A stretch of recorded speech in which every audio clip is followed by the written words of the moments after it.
بسم اللہ الرحمن الرحیم۔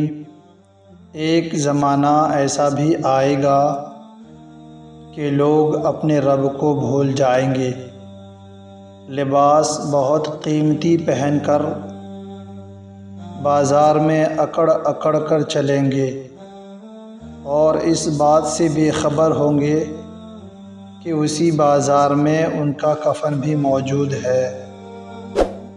حضرت علی رضی اللہ تعالیٰ عنہ فرماتے ہیں، دوستی اور محبت ان سے کرو جو نبھانا جانتے ہوں، نفرت ان سے کرو جو بھلانا جانتے ہوں، اور غصہ ان سے کرو جو منانا جانتے ہوں۔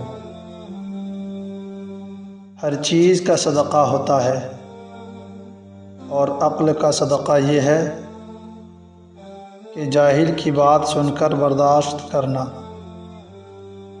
حضرت علی رضی اللہ تعالیٰ عنہ فرماتے ہیں، خاموشی ایک عظیم نعمت ہے، خاص طور پر اس وقت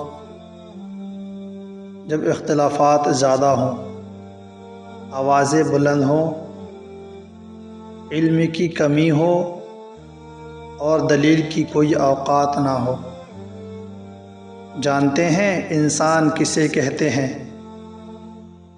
جس کی آنکھ میں احترام ہو اور الفاظ میں نرمی،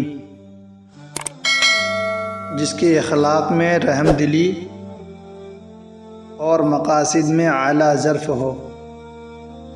حضرت علی رضی اللہ تعالیٰ عنہ نے فرمایا، ساری دنیا کے سارے لوگ تجھے اپنے فائدے کے لیے چاہتے ہیں، صرف تیرا رب ہی ہے جو تجھے تیرے فائدے کے لیے چاہتا ہے۔